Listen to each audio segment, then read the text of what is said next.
Seigneur, aie pitié de moi. Me voici, vieux, malade, et abandonné à moi-même. Tout ça à cause de mon non-comportement.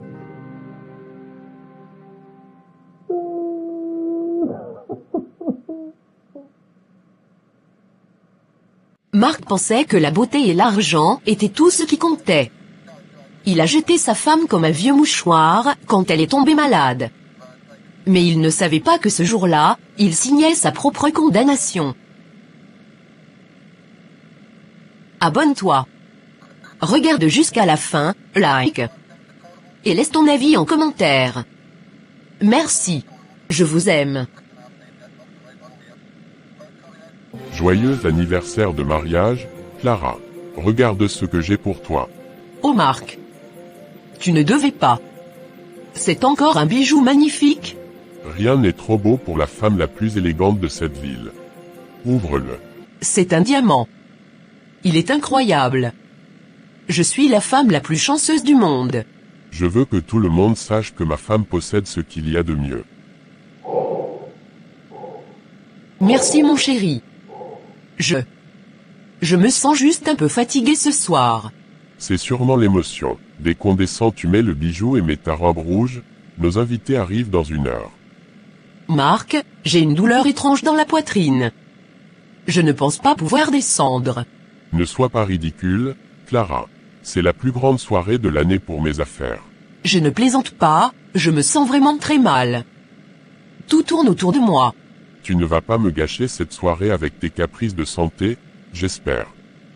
Marc. Aide-moi. Clara, lève-toi. Ce n'est pas le moment de faire une scène. Oh non, si les invités voient ça, l'image de notre couple est ruinée.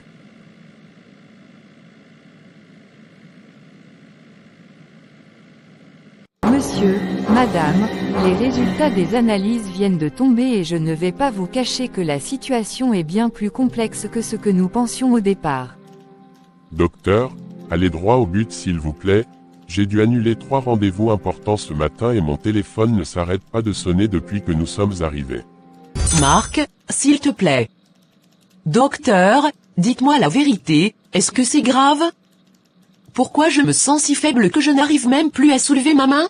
C'est une pathologie rare qui nécessite un protocole de soins intensifs immédiats. Cela demandera des mois d'hospitalisation et une assistance permanente pour les gestes du quotidien. Nos promesses parlaient de bonheur et de réussite, pas de passer mes journées à regarder des perfusions couler en écoutant le bip incessant de ces machines de malheur. Monsieur, votre épouse entame un combat pour sa vie, le soutien psychologique de son entourage est aussi vital que les médicaments que nous allons lui administrer. Regardez-la, docteur, elle est pâle, elle est amaigrie, elle ne ressemble déjà plus à la femme radieuse que j'affichais fièrement à mon bras hier soir encore. Est-ce que c'est tout ce que je suis pour toi? Une décoration? Un trophée que l'on jette dès qu'il est un peu rayé par la maladie et la souffrance? Je suis un homme d'action et de victoire, Clara. Je n'ai pas signé pour la déchéance, la pitié et l'odeur de l'antiseptique qui colle à la peau toute la journée. Je suis médecin depuis 30 ans et je peux vous assurer que la vraie force d'un homme se mesure à sa loyauté dans la tempête, pas dans le calme. Gardez vos leçons de morale pour vos étudiants, j'ai une entreprise à gérer et une réputation à sauver avant que ce naufrage ne m'entraîne au fond avec elle. Va-t'en alors. Si ton amour s'arrête là, où ma douleur commence, c'est que tu ne m'as jamais vraiment aimé, tu n'aimais que le reflet que je te renvoyais.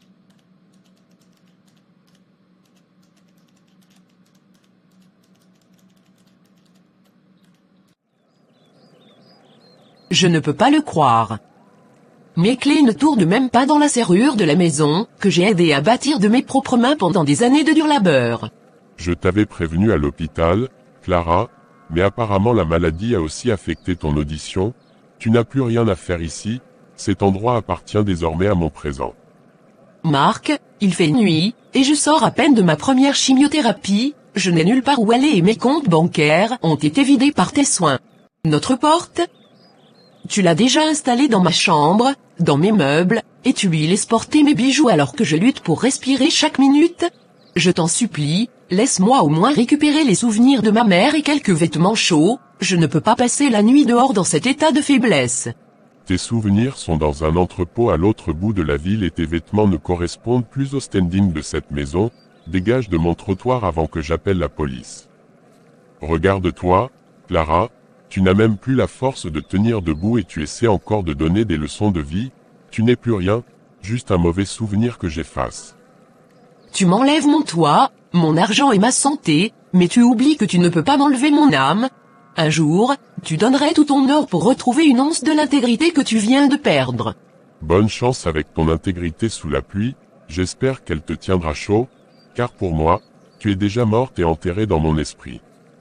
Que Dieu te pardonne, Marc, car moi, je ne le ferai jamais. Mais je te promets qu'avant la fin, tu regretteras chaque goutte de pluie qui tombe sur moi ce soir.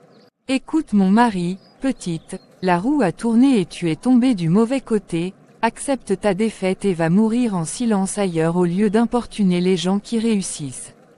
Ton mari ? Tu penses vraiment qu'un homme qui abandonne sa femme mourante sera fidèle à une opportuniste comme toi, quand les premières rides apparaîtront sur ton visage ? Marc, cela fait 10 minutes que j'attends que tu commandes cette bouteille de champagne millésimée, tu passes ton temps à fixer ton téléphone au lieu de t'occuper de moi. Je vérifie simplement quelques transferts de fonds qui tardent à arriver, chérie. Les banques sont parfois d'une lenteur exaspérante quand il s'agit de grosses sommes. Tes excuses commencent à devenir aussi ennuyeuses que tes vieux costumes. J'ai accepté de dîner ici parce que tu m'as promis une soirée d'exception, pas un cours de comptabilité. Ne sois pas si impatient, le succès demande parfois un peu de patience. Serveur, apportez-nous l'addition et ne tardez pas, ma femme a des exigences que je compte satisfaire. Bien monsieur. Voici la note pour vos cocktails et vos plats. Je vais passer votre carte dans le terminal immédiatement pour que vous puissiez terminer votre soirée. Voilà, le réseau doit être saturé ce soir, c'est pour cela que le chargement prend autant de temps, c'est tout à fait normal. Je suis désolé monsieur, mais la transaction est refusée. Le message indique « fonds insuffisants ». J'ai essayé 2 fois et le résultat est le même. Essaie la deuxième carte. Cette carte est également rejetée, monsieur. Si vous n'avez pas d'autre moyen de paiement, je vais devoir appeler la direction et peut-être la police pour grivellerie. Comment ça, refusé? Marc, tu te rends compte de l'humiliation que tu m'infliges devant tout le monde. Tu m'as dit que tes comptes étaient illimités. C'est une erreur informatique, je vous le dis. Serveur, essayez cette autre carte, il est impossible que mes comptes soient vides, je gère des millions.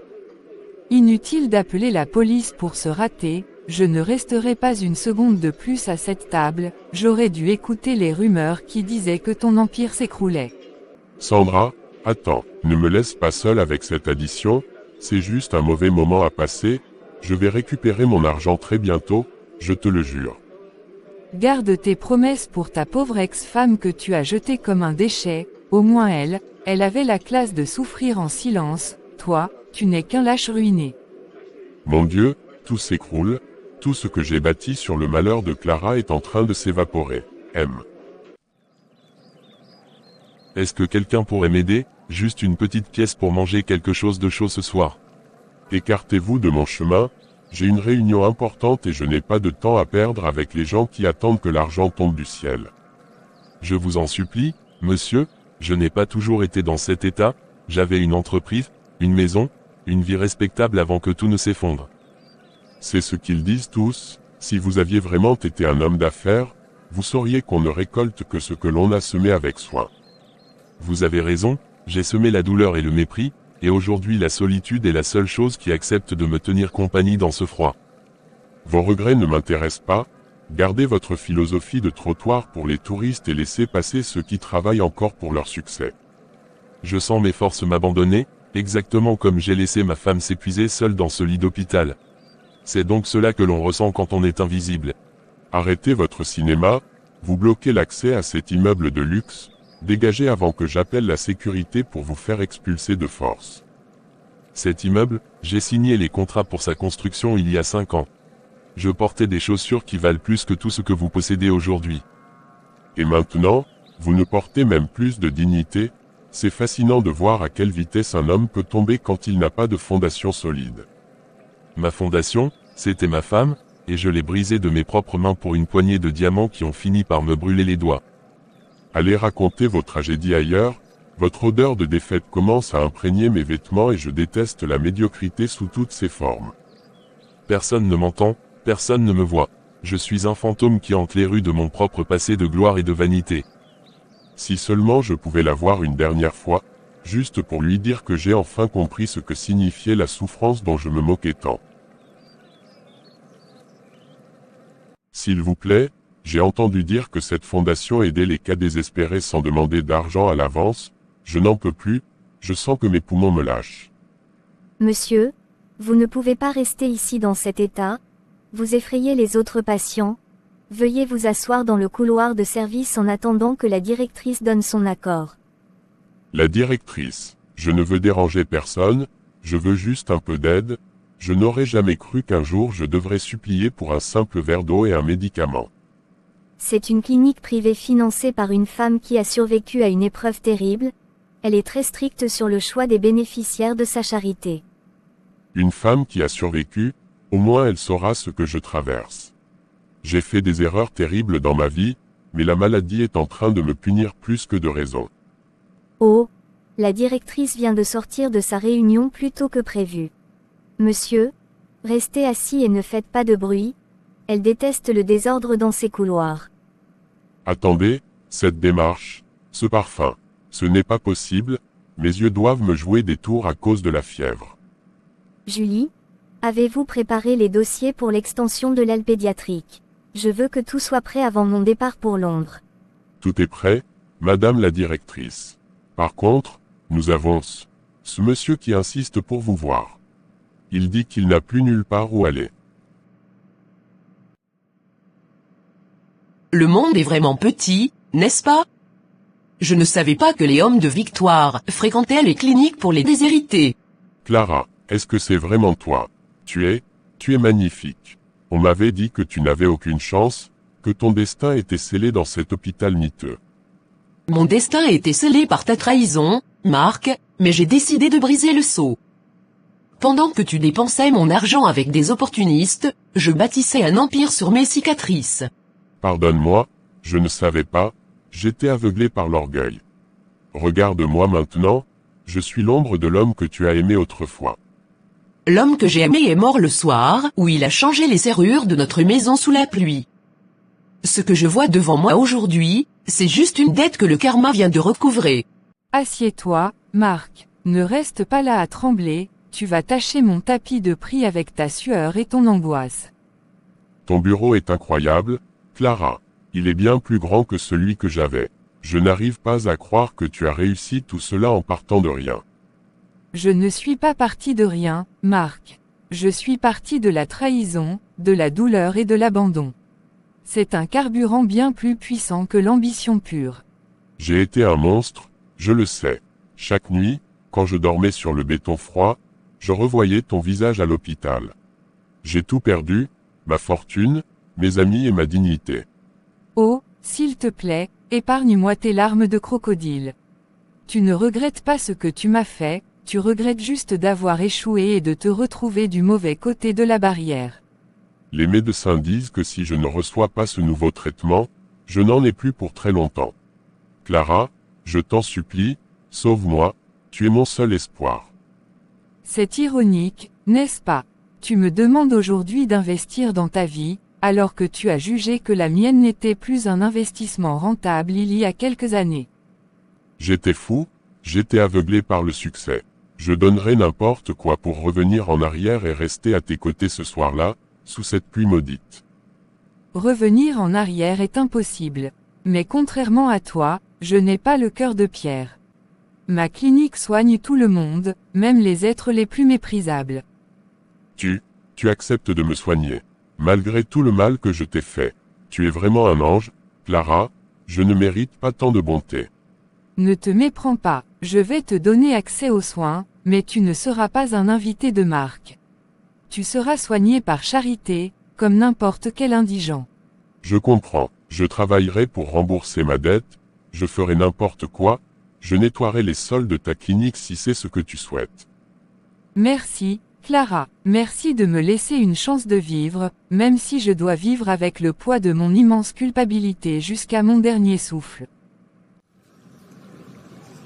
Regarde ce soleil, Clara. C'est incroyable de se dire qu'il y a quelques années, nous étions dans ce petit studio à compter chaque centime pour tes médicaments. Le soleil finit toujours par se lever, Marie. Il faut juste avoir la force de traverser la nuit, même quand elle semble ne jamais devoir finir. Regarde là-bas. C'est Marc, n'est-ce pas? Il sort de sa séance de soins à la clinique. Il a l'air si petit, si fragile dans ce grand parc. Oui, c'est lui. Il est vivant, et c'est tout ce qui compte. La haine est un fardeau trop lourd à porter pour une femme qui veut voler haut. Tu es une femme exceptionnelle. Beaucoup auraient savouré sa chute, mais toi, tu as choisi de lui offrir la vie tout en lui reprenant ta place dans son cœur. La plus grande vengeance n'est pas de détruire l'autre, c'est de devenir si heureuse et si forte, que son existence ne nous affecte plus du tout. Penses-tu qu'il a vraiment changé?